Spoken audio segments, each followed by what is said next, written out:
ठाणे महापालिकेचा आर्थिक गाडा रुळावर आणण्यासाठी प्रशासनानं कंबर कसली असून मालमत्ता कर वसुलीची मोहीम हाती घेतली आहे. आतापर्यंत तब्बल 541 कोटी मालमत्ता करापोटी पालिकेच्या तिजोरीत जमा झाले.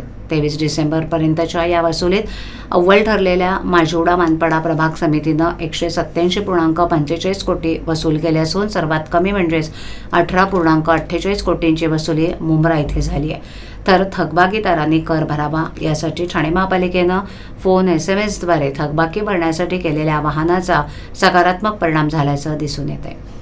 ठाणे महापालिकेच्या मालमत्ता कर विभागाला 2024-25 या वर्षाकरता एकूण 857 कोटींचं उद्दिष्ट देण्यात आलं आहे. त्यानुसार संबंधित विभागानं आत्तापर्यंत 541.8 कोटींची वसुली केली आहे.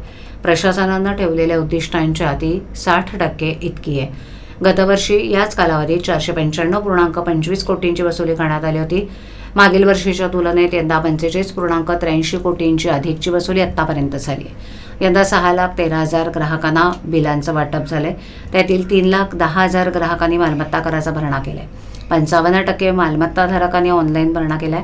माजिवडा मानपाडा प्रभाग समितीने 187.45 कोटींची वसुली केली आहे. तर सर्वात कमी वसुली ही मुंब्रा प्रभाग समितीच्या हद्दीत झाली आहे. तर वर्तकनगर आणि नौपाडा प्रभाग समितीनं वसुलीत अनुक्रमे दुसरा आणि तिसरा क्रमांक पटकावला आहे.